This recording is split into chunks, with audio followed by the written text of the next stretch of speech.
And there's a new study that's just about to get started called the TAME trial. I don't know if any of you are familiar with it, targeting aging with metformin. And you all know what metformin is, first-line therapy for type 2 diabetes, but also thought to have some other effects that might slow down the aging process. And the trial is going to be started in early 70s-year-old patients to see if that will slow down the occurrence of multiple diseases of aging and potentially even increase median lifespan in this population. And that's based on this concept called the geroscience hypothesis. And that is that treating the aging process itself is the better way to go. The reason for that is if you treat individual diseases of aging, you will get some benefit, but it's been well accepted that, for instance, curing cancer will only get you 3 more years of life expectancy. And likewise, perhaps 5 years with cardiovascular disease, a few more with dementia. But overall, it's sort of a whack-a-mole approach. You cure one disease, you stay alive long enough, the next one gets you. The idea in the geroscience hypothesis is that treating the fundamental processes of aging would potentially double the lifespan of humans as it does in multiple animal species, in worms, C. elegans, in Drosophila, flies, and in laboratory mice. It has been shown there are ways to increase, not necessarily HRT, but to increase lifespan. So lifespan of mammals, humans included, is well known to be malleable. We just have to have the right tools. The National Institute of Aging, the NIA, started a program called the Interventions Testing Program to do this, and they've tested dozens of molecules in genetically identical mice to see whether or not they have an effect on average lifespan, so that can be then translated into the clinic eventually when human studies are done. They've studied rapamycin, metformin, they've studied calorie restriction, and also 17-alpha estradiol, which is an isomer of 17-beta estradiol, which is what we all prescribe. But they haven't actually looked at 17-beta. 17-alpha in male mice has the same effect as rapamycin on lifespan extension, about 12%, and calorie restriction. But they're afraid of the potential cancer and feminizing effects of 17-beta, so they haven't looked for that. Now, what do I mean by the fundamental aging process? Targeting the aging process itself. You know what chronological age is, but aging takes place differently in us at different rates in different systems. I see that all the time in my practice.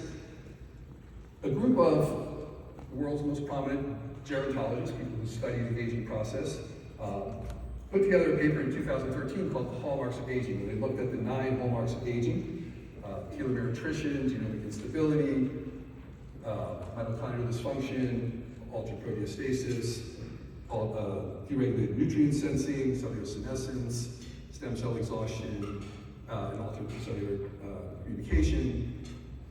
All of those 9 hallmarks have good laboratory data showing that they are fundamental processes of aging. In 2023, this paper came out, another paper came out with another group of gerontologists, some of the original ones as well, saying that there were 5 more elements in that need to be added to that because of research that had taken place in the previous 10 years. And they left open the question that we're going to probably find more as well. But one of the major ones that they added to it was inflammation. Inflammation is a fundamental bedrock of major killers in Western societies: cardiovascular disease, cerebrovascular disease, cancer, dementia, and metabolic or neurodegenerative disorders, and metabolic disorders like type 2 diabetes and others. It is a fundamental process going on there. It even has a term with regard to the aging process called inflammaging. Now, in order to target something, you have to measure it. So, what happened on the screen? So it should say what gets measured gets managed. Okay. And that's an axiom in medicine. If you can't measure it, then you really can't treat it. You can't know whether your treatments are working. So, how are we measuring inflammation? Well, we do C-reactive protein, we do TNF-alpha, some people do IL-6, erythrocyte sedimentation rate, neutrophil to lymphocyte ratio. All these things are good markers, but they have some disadvantages. They can be skewed with acute infection, which can then make you think that somebody's got something going on a chronic basis that isn't there. and they don't really pick up sterile inflammation as well. So I'm going to spend the next 25 minutes or so introducing you to a new kid on the block called glycans. How many of you have heard of glycans? Oh, that's pretty good. All right. I should probably expect that with this group. But I'm going to go into a little bit more detail about them and how they function to help you practice HRT. What are glycans? Well, this is a protein, and then the blue stuff sitting on it looks like moss. You can also sort of think of it as the feathers on the skeleton and muscles of a bird that are essential components of these proteins. Glycans have been called the third revolution in evolution. That was by a paper by Gordon Louse, who's one of the preeminent, if not the preeminent, glycobiologist in the world.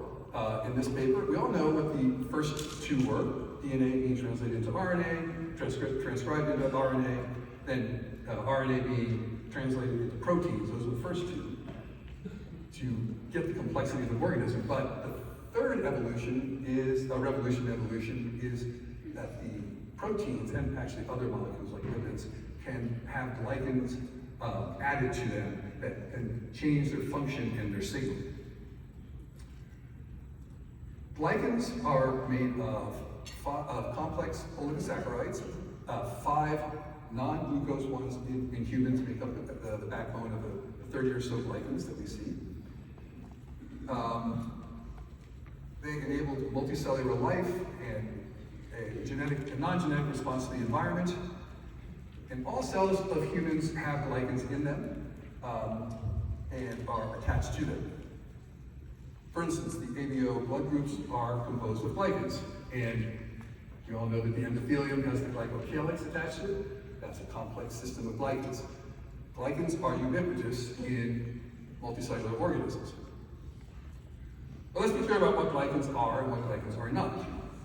Glycans are complex oligosaccharides, enzymatically attached to proteins forming glycoproteins and other, like, as I mentioned, other lipids, etc. And they regulate the function of proteins.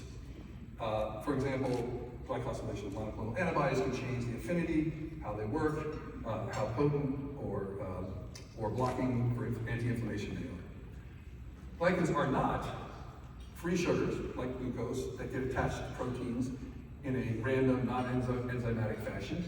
That kind of glycation, which it's called, damages protein function, and a perfect example of that is hemoglobin A1C or any other advanced glycation end products that you're talking about, like agents. So it's glycosylation versus glycation. One is functional and important, the other is an adverse process that takes place. So this is a figure that looks at the different kinds of molecules that glycans can be attached to. There's actually glycosaminoglycans, glycosphingolipids, there's glycosylated RNA, and free oligosaccharides. But let's focus on the glycan proteome, or the glycoproteome. It can be characterized in many ways, but the most well-developed one is to look at IgG antibodies. So, IgG glycosylation is what I'm going to be focusing on going forward. This is the IgG antibody that you can see here. The FAB part of it is the antigen binding part, and FC is the part that fragment crystallizable, that can attach to cells and is the effector part of the antibody and gets your immune system working to fight off viruses, tumors, etc. Attached to them, you can see these branching glycans that are composed of the 5 sugars I'm talking about, mannose, fucose, N-acetylglucosamine, galactose, and sialic acid. Those can be attached to the FAB about 15% of the time, where they can alter the binding affinity to the antigen that's supposed to bind to. But they're always attached to the FC component at a very conserved spot, asparagine 297, that is very important for the function of the IgG antibody. So how does this work? IgG glycans can be either pro-inflammatory or anti-inflammatory. We all heard of IVIG that's used as an anti-inflammatory. What determines whether it's pro-inflammatory or anti-inflammatory is the actual structure of the glycan attached to the FC fragment. And as you can see from the previous, it's not that they stick out to the side. These arms kind of go into the center where the FC binds to the FC receptor on cells of the immune system or the fixing complement to activate the immune system. And if you're a G0, as you can see there, that's with no galactose. Galactose is the yellow one, attached to the two N-acetylglucosamines, then it has a much greater affinity for it, and so it binds it much more tightly and is somewhat pro-inflammatory. If you add a galactose, it gets a little less inflammatory, pro-inflammatory. If you have two of them, it becomes anti-inflammatory, and then if you add a sialic acid on the end, it becomes very anti-inflammatory. And that's actually a more youthful type of glycosylation of the antibody. So the more arms you attach to the glycan with the extra sugars, then the less inflammatory, or actually becomes anti-inflammatory. So more sialation, and then this fucose that can be added at the base where it's attached to the asparagine can also be anti-inflammatory. So how do we measure glycans? Well, I don't measure them. It's a very complicated process. I send it off to a lab, and they do ultra-high performance liquid chromatography, and you get these peaks along it that you can see there that are characteristic for particular glycans. And you can have the G6, the G4. I'm going to focus on the G6 and the G14 and 15, which are very important in looking at the utility of this measurement as a clinical marker of inflammation. And I'll argue aging. What factors impact the IgG glycone? Well, many is the short answer. There is the antigen load that you've been exposed to, viruses, bacteria, etc., or in some cases non-infectious ones like inhalants. Exercise beneficially affects it, although I would say that there's some interesting data showing that too much exercise can make it more pro-inflammatory. Medications, and we're going to spend a lot of time talking about HRT, vaccination status, smoking status, diet, other environmental factors. It integrates many things that we know are good for you. It integrates them in a positive way, or integrates things that are bad for you and affecting your IgG glycone, making it more pro-inflammatory. And the way it does this is through many different pathways. You can go through it through SNPs, so that's the genetic component of it, where the glycosyltransferases that put the glycans on the molecules they're acting differently because of the SNP. There can be epigenetic changes because of CPGs or methylation that takes place at CPGs, or demethylation. There can be changes to the histones, or changing transcription of genes, particularly transcription factors, and the glycogenes themselves, and then there's direct physical things that can change it. Just to get you a little idea about how complex this can get, I'm not going to go into the details of this, but this is a figure from a genome-wide association study looking at the IgG glycone. And each of these boxes and rectangles are particular genetic SNPs. This is loci that are known to be associated with IgG glycosylation. And then they are also associated with those blue boxes with other inflammatory disorders, such as inflammatory bowel disease, other autoimmune disorders, Parkinson's disease, Crohn's disease. So there's co-localization in this network of changes in IgG glycone and incidence of inflammatory diseases and many other diseases, as I'm going to show you in a moment. This paper just came out, and it's a fascinating wheel, and it shows changes in the IgG glycone composition that are associated with various pathological conditions. The inner circle is a general group of things: cancer, cardiovascular disease, infectious disease, autoimmune disease. And then the next circle out shows the particular diseases that are associated with particular changes in IgG glycans, going from more of the G0, which is no galactoses, to G1, to G2, to sialylation, which is a tough one to say, and fucosylation. And the red means that the There's an increase, an increase in that particular form of the glycan. So you see all the red there, that's where G0 is increasing in those diseases and it's becoming more pro-inflammatory. Let's focus in on this area here, the other, and you see that menopause and menopausal states are in there, and you can see the red where it's the G0 increases and by as much as 50%. So there's many diseases on that pinwheel, on that chart, that show changes with increases in agalactosylated or G0 glycans. But what about, so we can see that there's great connection with disease, multiple different kinds of disease, but what about using it as a biomarker of aging? This is a paper, an editorial that came out actually in 2014 that looked at, was discussing the paper I'm about to describe, and it says, are glycans the holy grail for biomarkers of aging? And basically that's sort of one of the questions I'm going to pose here, particularly with regard to HRT. Here is the paper. This figure shows a change in the G4, G6, G14, and G15 types of glycans with age in 4 cohorts, European cohorts, a very large number of them, is 5,000, and 5,000 subjects between 16 and 100 years of age, and you can see pretty clear increases in the first 2 rows, which means they're getting more pro-inflammatory, and decreases in the last 2, and those glycan forms are more anti-inflammatory. So there's quite a significant, almost linear change that you can see with that. And here's a figure from the paper that shows that change with time. It's a pretty good biomarker of aging. It is composed of G6, G14, and G15. The R squared is about 0.58, and a biomarker of aging to be good should be 0.2 or above. We're getting to 0.5, it's quite a good biomarker of aging. It's not like epigenetic or biomarkers of aging that with DNA methylation where it can be as high as 0.9, but it's really quite good.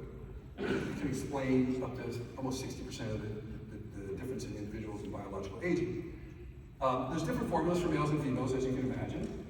And it's 40% heritable, but the full 60% is from lifestyle, diet, exercise, hormones, stress, and fitness. Oh, sorry.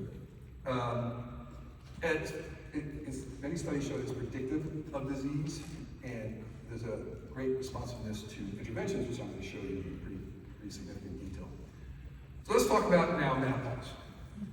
I'm old school, women first. We're going to talk about men though.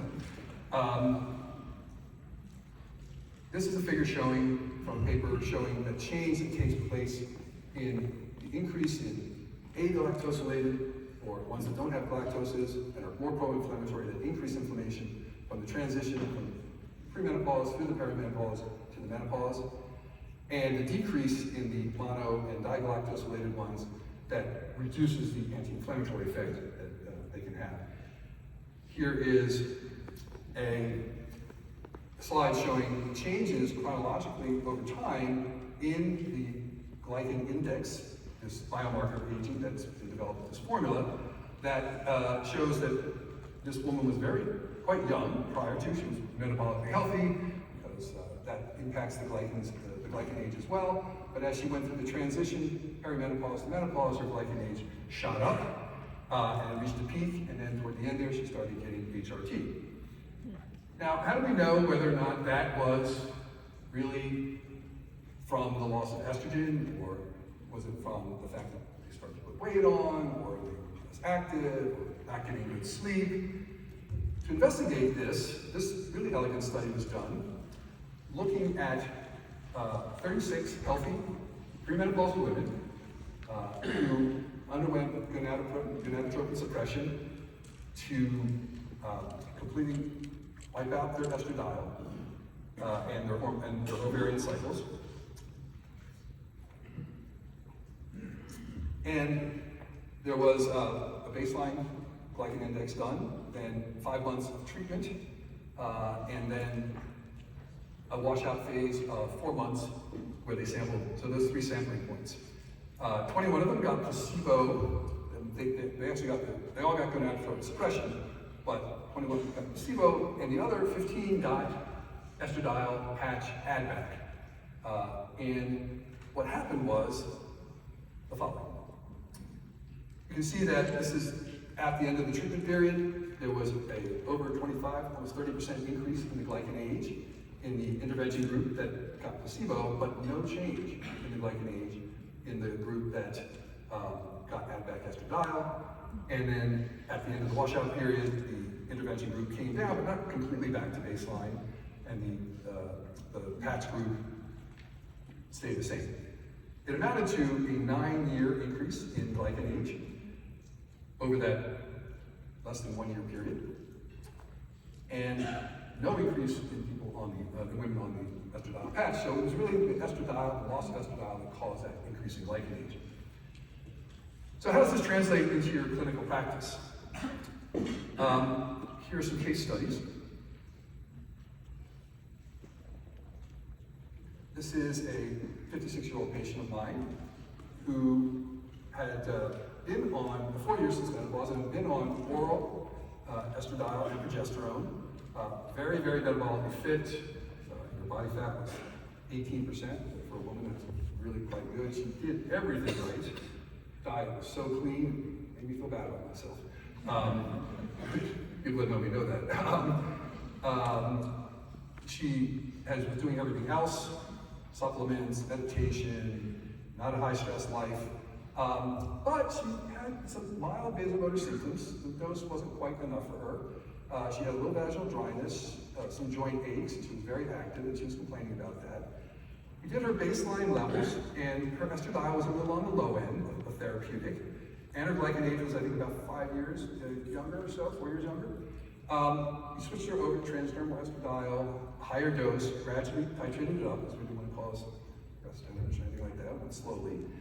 And quickly got a significant drop in her glycan age.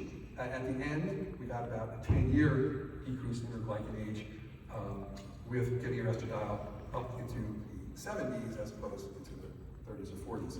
So I actually do titrate patients with this index along with the estradiol levels.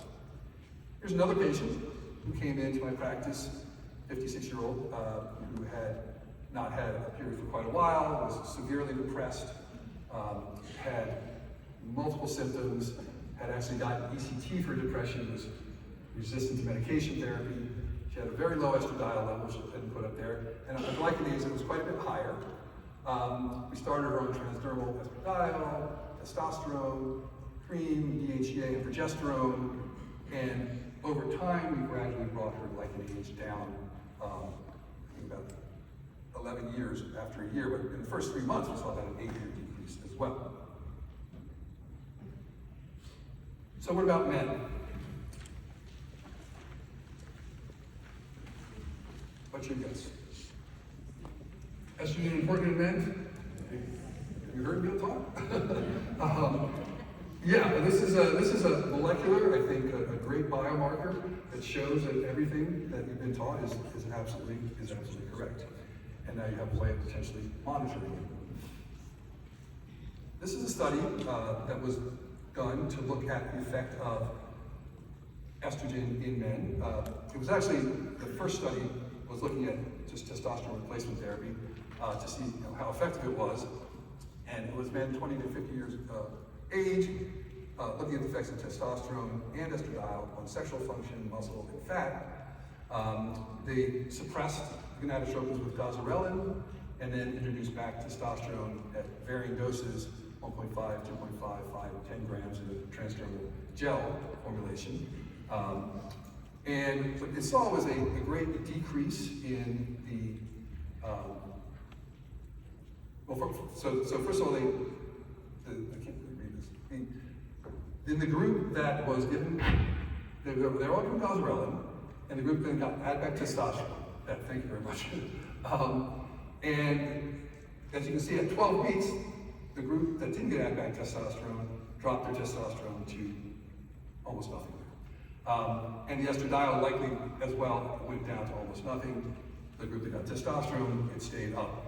And on the right there, you can see that there was an increase in the glycan age, because that wasn't the actual glycan age, it was just the G0 fraction, because this was done before they had the glycan age.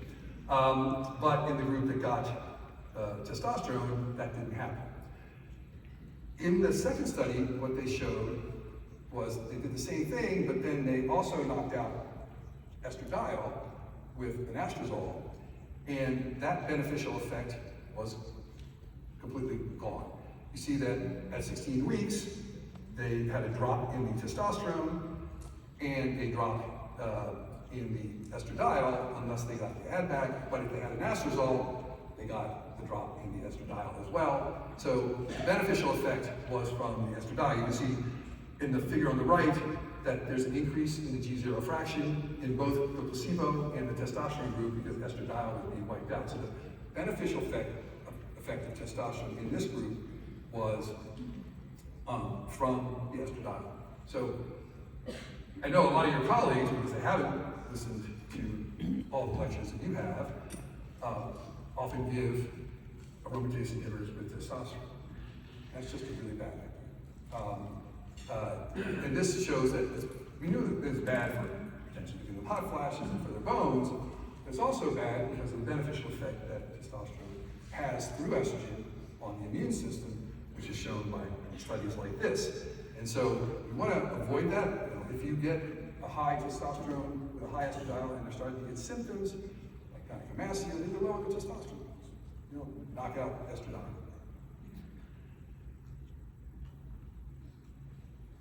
So that was the increase in IgG inflammatory glycans in the placebo group, and in addition to the anastrozole wiped it out as well. So let's look at some case studies.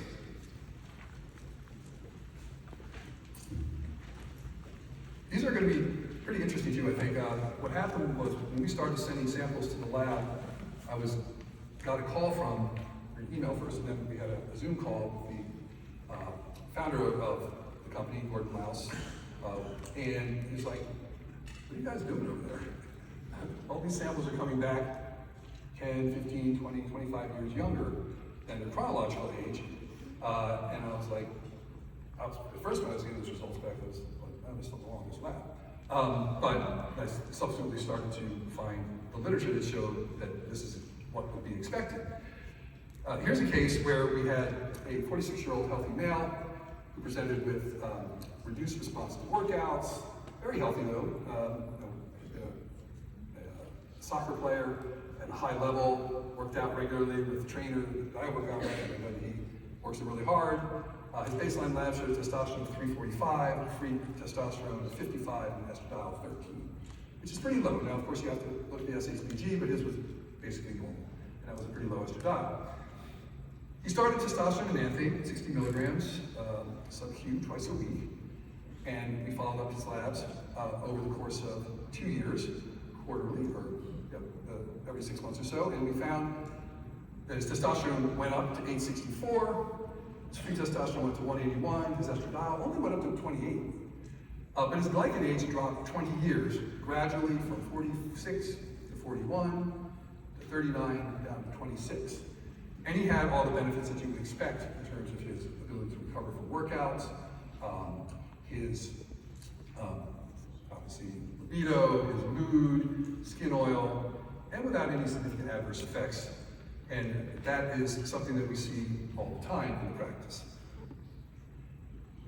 Here's another male who had been a patient of mine for a long time, probably 15 years on hormone therapy, but had a higher estradiol level on therapy. And so this is before I sort of was very aware of the fact that estradiol was important for this, for your immune system, and put him on an anastrozole, a very low dose, but dropped his estradiol somewhat from 80 down into the 20s. So then when I measured him, he was at like a 75-year-old, which was just a couple years older than he is, which is fine, but when we stopped the anastrozole and just reduced the testosterone to get rid of the higher estradiol and bring it down to some more normal range, his follow-up glycan age dropped down 28 years younger, and was maintained at that level with a good testosterone level and a good estradiol level and no symptoms or side effects.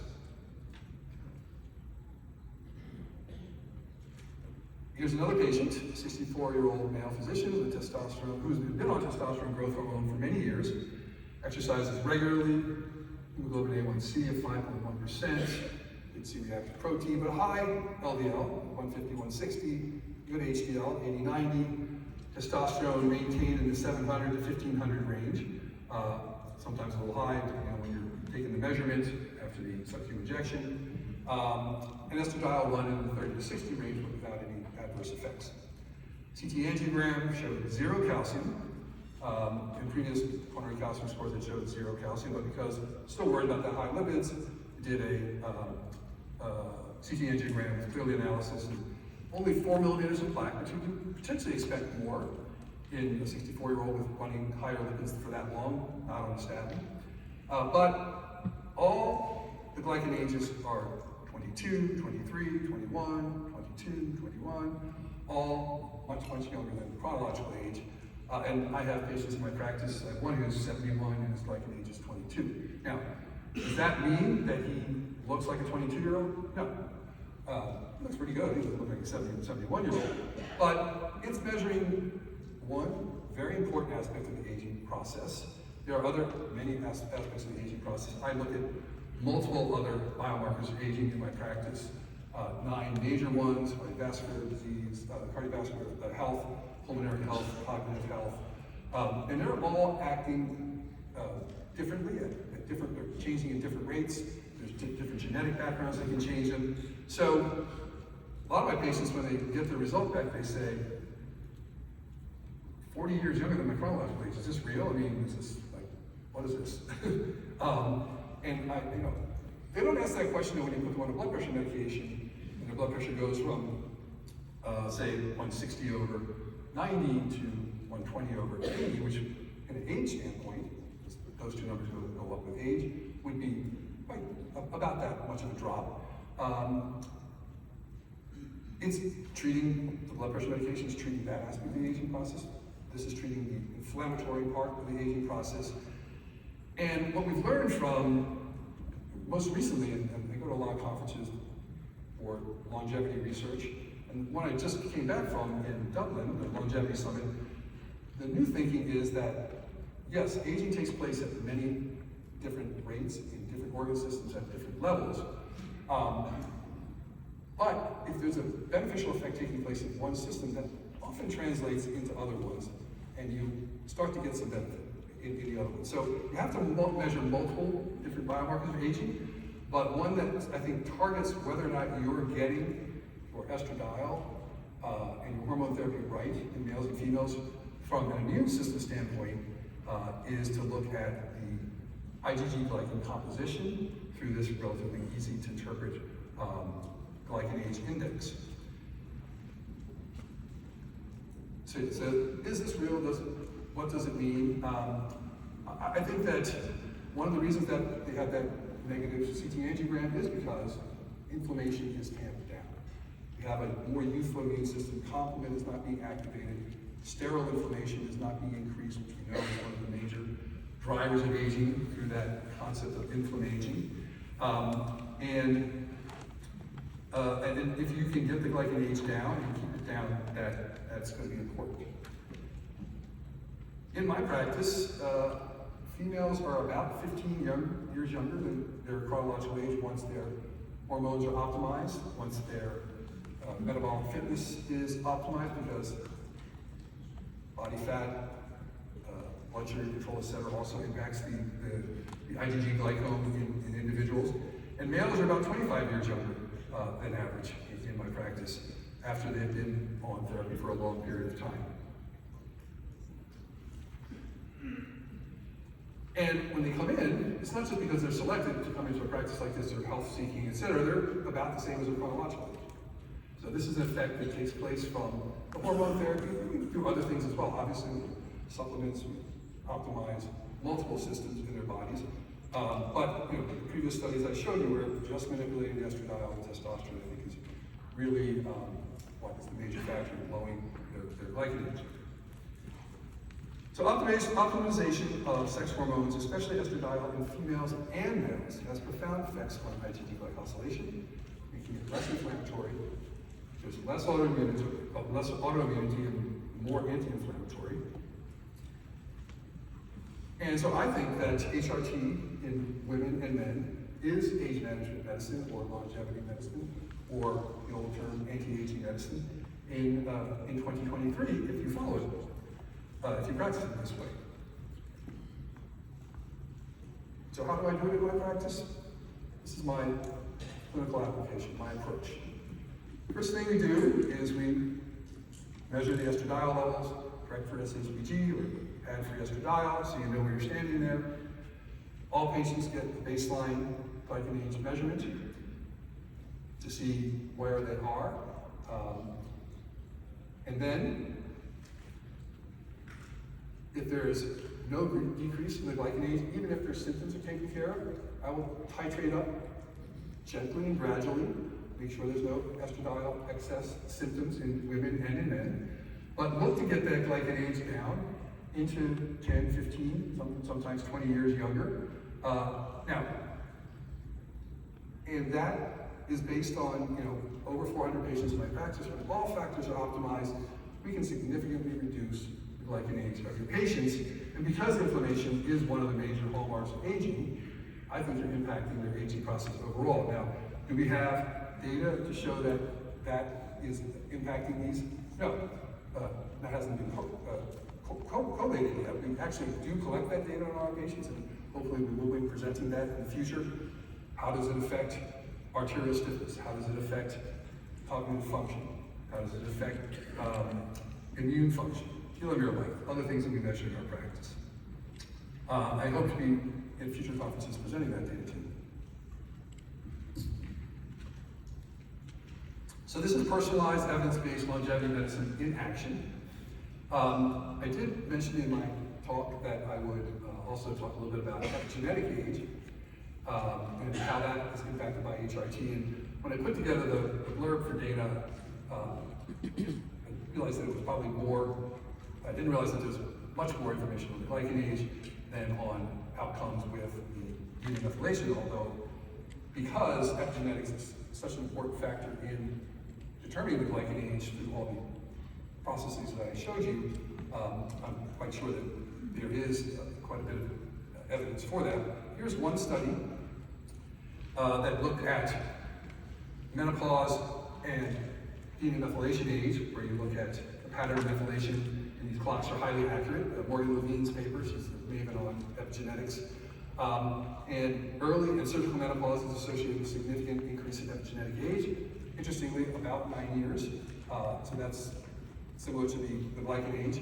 And that menopausal hormone therapy is associated with lower glycan age, epigenetic age. And another paper by Custers that shows a higher testosterone and estradiol to testosterone ratio in men is associated with better epigenetic estimators of mortality risk. The estimator being DNA methylation predicted plasminogen activator inhibitor 1, or PI1, which is associated with lower mortality and morbidity, indicates a protective effect of testosterone on lifespan and conceivably on cardiovascular health via this DNA methylation PI1 pathway, which I think, again, is more evidence that hormone therapy affects major markers of molecular physiological aging, and using them in your practice to monitor and show your patients that what you're doing is not only helping them feel better, have better libido, but it's helping their longevity potential. It helps to increase their health span. I've been in this now for about 25 years. I was practicing about 4 years when the Women's Health Initiative bombshell hit, and we looked at the data closely, figured out that this was really not saying what they thought it was saying. It was egregiously reported. We put patients on therapy, but we continued them on therapy. I've been practicing about 4 years since then. But at about 4, 5, 6 years, both men and women, and you probably get this question as well, will ask you, I feel great, I'm exercising, my body fat's down, feeling great, But how long can I stay on this? I mean, you know, I'm hearing from everybody, it's going to cause cancer, it's going to increase your risk of this, or increase your risk of that. And you know, my answer to them is, as long as we want to. And now we have markers to show that we're beneficially affecting a major system with looking at the IgG glycosylation. And I think that's the way, if you track these markers and other markers that I can share with you in other talks at my booth, to look at the overall aging of your patients from in an objective N of 1 personalized fashion to help them become smarter, as Dana mentioned, help them consume healthcare better, help them talk to their doctors who are saying, oh, you shouldn't do this, it's going to kill you. I have them just show them, all the biomarkers I've done, and they're all going in the right direction. And oftentimes we'll get converts that'll give me a call and say, well, what are you doing? Let's talk about it. Sometimes they'll just have to get rid of that drug. So with that, I will close and take any questions.